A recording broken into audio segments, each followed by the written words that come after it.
الشخص اللي معتقده ان لكل مجتهد نصيب، اوعى تغير معتقدك مهما تأخر الفتح والفرج عليك وانت مجتهد.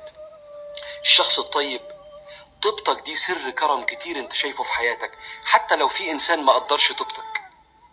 فحافظ على هذه المعتقدات لان هي اللي بتحميك، وما تخليش الايام تغير لك افكارك الجميلة ومعتقداتك السليمة. فاللهم بارك لنا فيما رزقتنا وزدنا منه، واحفظ نعمتك علينا من الزوال، واحفظنا من الشقاء في الوصول لأرزاقنا.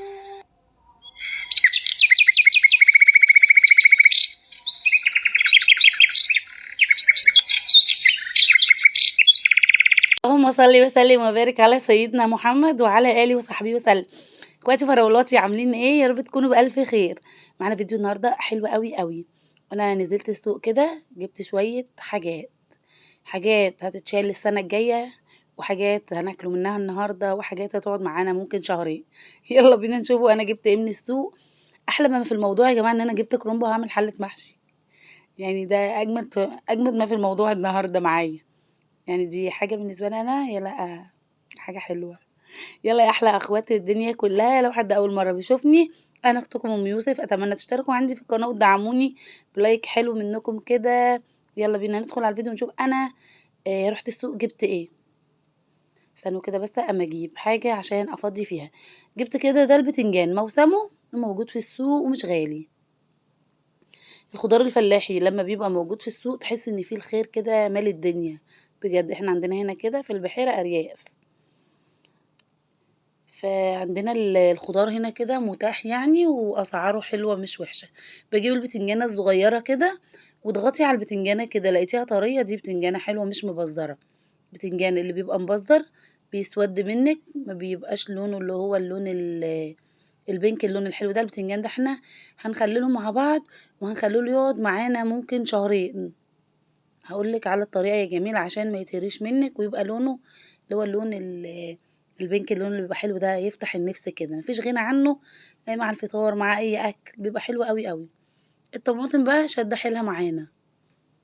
طماطم كيلو ونص ب5 بس، حلوة مزلطة كده، وطماطم ناشفة وحلوة. جبت كده 3 كيلو، بس طماطم حلوة قوي يعني، اللي هي ايه تستحمل معايا كده في التلاجة على ما تخلص، يعني مش هتكون باظت مني او حاجة. وكده كده الجو يعني احنا في الشتاء، فالحاجة مش بتبوظ بسرعة في التلاجة. في الصيف التلاجة بتتأثر بحرارة الجو، بتبقى الحاجة ممكن تبوظ منك فيها.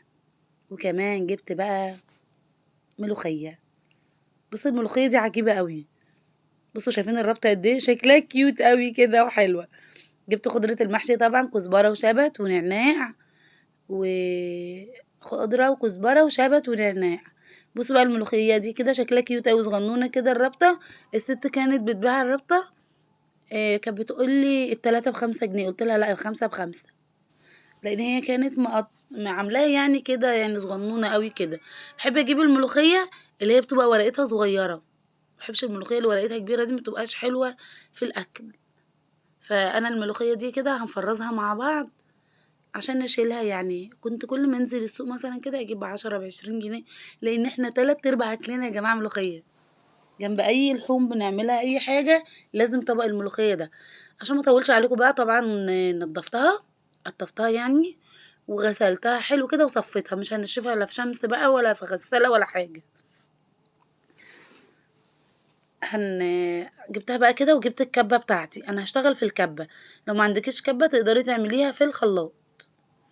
انا هحطها كده فورمة في الكبة، ولكن مش هضيف عليها اي سوائل ولا اي مية. عايزة اقولك والله العظيم الطريقة دي حلوة قوي قوي في تفريز الملوخية، هتعجبك جدا. شوفي هنحط عليها ايه المادة الحافظة اللي هنحطها عليها تفضل بلونها وطعمها. يعني اهم حاجة الطعم يا جماعة، طعم الملوخية ما يتغيرش معاكي. الملوخية لما طعمها بيتغير ما بتبقاش ملوخية بصراحة، بيبقى طعمها مش لطيف خالص كده. عايزة اقولك انا جربت طرق كتير لما ظبطت معايا الطريقة دي، ان انا افرز بيها الملوخية. هفرم بقى الكمية كلها كده، ما خدتش وقت معايا، وبتبقى حاجة بتفضل عندك في الفريزر في الشتاء. اللهم صل على النبي، بتطلعي من الفريزر وتعملي. فرمتها كلها كده وفرمتها فرم خشن عشان ما تسقطش معايا.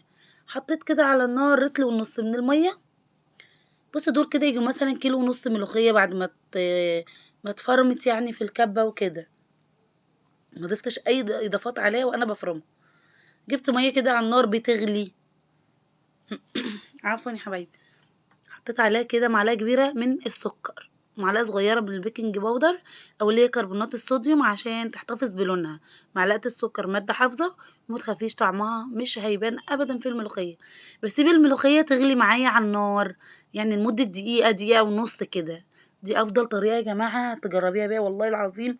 جربيها وتدعيلي في تفريز الملوخيه. حطيت على جنب تبرد بقى كده. وجبت كده المية، حطيت برضو في نفس الحلة، في نفس زيت الحلة. مكملة معانا الحلة دي طول الفيديو خلي بالكم. مسكت البتنجان، شلت اللي هي الراس بتاعته اللي هي القشرة بتبقى فوق دي كده، وفتحت البتنجان فتحة بسيطة.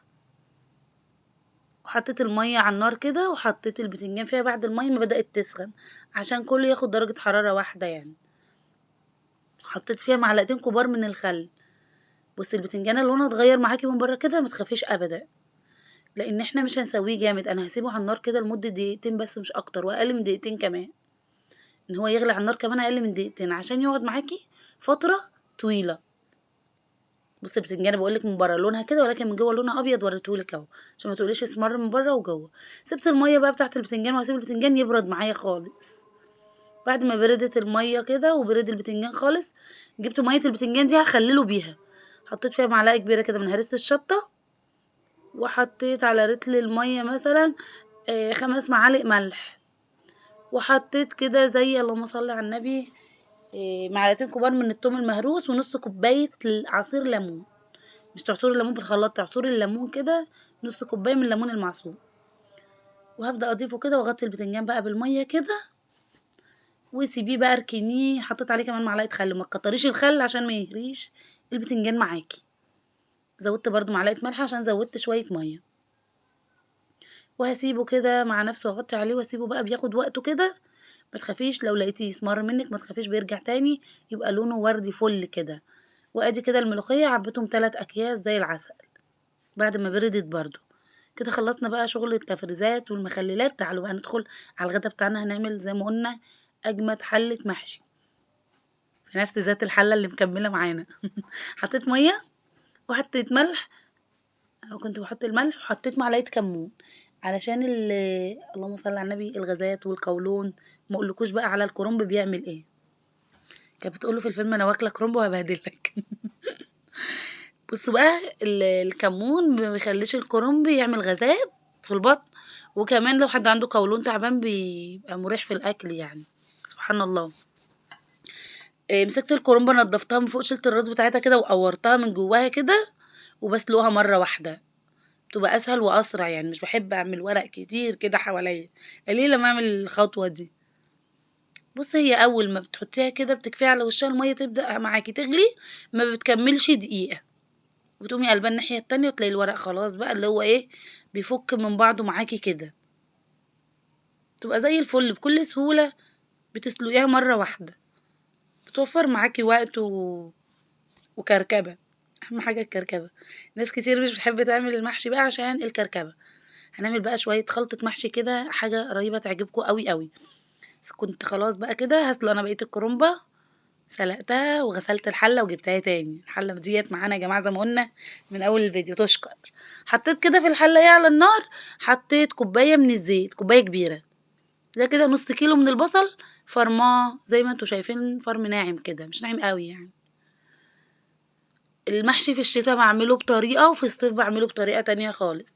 دي طريقتي اللي بعمله بيها ايه في الشتاء. انا عايزه البصله تتكرمل معايا. وادي كده معلقتين كبار من الثوم المهروس. بعد البصل ما بدأت تدخل معايا في الكرملة كده حطيت التوم مفرزاه فهو جامد شوية عشان كان في الفريزر. اللهم صل على النبي بعد البصل لما تبدأ تتكرمل حطي التوم عشان ما يتحرقش معاكي. انا عايزة بس ريحة التوم كده، مش عايزاه اللي هي طعم التومة المتحمرة دي. معايا كده رتل وربع من الطماطم او رتل وربع من عصير الطماطم. الطماطم كانت حمرا وحلوة يعني. حطيت عليها كده بقى ايه معلقه ملح كبيره، والملح حسب الرغبه، وحطيت شطه حمرا. عايزه اقول لكم خلطه المحشي دي رهيبه. وحطيت كده شويه كزبره ناشفه، وهحط كمون، معلقه كمون كبيره، ونص معلقه كزبره، نص معلقه شطه، نص معلقه من السبع بهارات، معلقه فلفل اسود صغيره. بس كده بقى، ودوقي وشمي ريحه خلطه المحشي رهيبه. رهيب ولا رهيب. تحفه بجد. كنت محضره معايا بقى كده خلاص هي اتسبكت. انا في الصيف مش بسبك للمحشي، ولكن في الشتاء بيبقى الجو يعني المعده مستحمله شويه، فبيبقى المحشي متسبك معايا. سبت الطماطم لما اتسبكت كده، والاقدام اللي انا حطاه او الزيت نطر على الوش. دول كده ربطتين كزبره، وربطه شبت، وربطه خضره، وعودين نعناع. خدت ورق النعناع قطعته مع المحشي. نعناع على المحشي دوق يا قمر، وهتدعي لأم يوسف. احلى شويه محشي ممكن هتجربيهم، والله العظيم تحفه. غسلت كده كيلو وربع من الرز، وطبعا بتصفيه من الميه خالص. انا طافيه النار على فكره على الحله بتاعه الصلصه دي. هبدا بقى كده ايه اقلب الخلطه بتاعتي، وجبت الحله والدنيا وقعدت قلت ما بدهاش. الموضوع عايز قاعده يا جماعه، مش هينفع اقعد مش هينفع افضل واقفه كده احشي حله محشي وانا واقفه اكيد يعني. فالنبي عربي زي ما انتم شايفيني كده، زي اي ست بيت ما بتعمل على ترابيزه السفره بقى، قاعده على الارض اي حاجه، المكان اللي يريحك يعني. وهبدأ بقى ايه كده، حطيت ورقة كبيرة كده من الكرنب عشان أرضية الحلة لما تيجي تلدني المحشي ممكن تتلسع معاكي كده على النار. فبحط الورقة ديت كده بتاعت الكرنب. في ناس بتحب تحط اللي هو البصل وحاجات كده، بس لا يعني ملوش لازمة.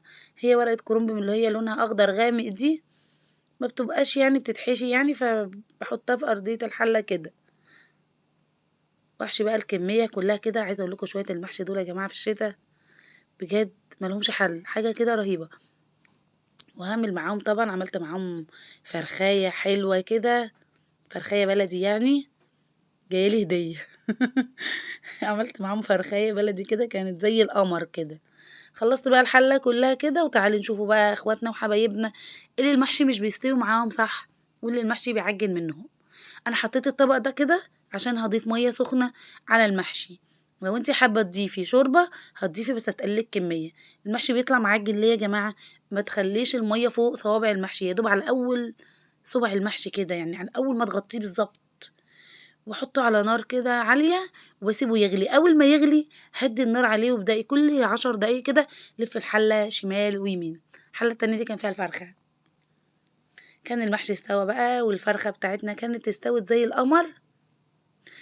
هتستغربوا انا عامله المحشي في حله تانية كده ليه. كنت اللهم صل على النبي عملت حله كمان، فديت اللي صورتها معاكم. ده كان احلى شويه محشي عملناهم زي ما انتم شايفين، شويه شوربه بقى كده، ويا سيدي بقى والبخار طالع كده، والدنيا ساعه بتشتي واحنا قاعدين بناكل محشي. بجد الجو بيبقى ايه لطيف كده، يعني جميل جدا. ده كان الفيديو بتاعي النهارده، اجمل اخوات في الدنيا كلها. اتمنى دايما تفضلوا معايا وتدعموني بلايك وشير وسبسكرايب. حلو منكم كده لاختكم ام يوسف، حفظ الله وامن، واشوفكم على خير. باي باي.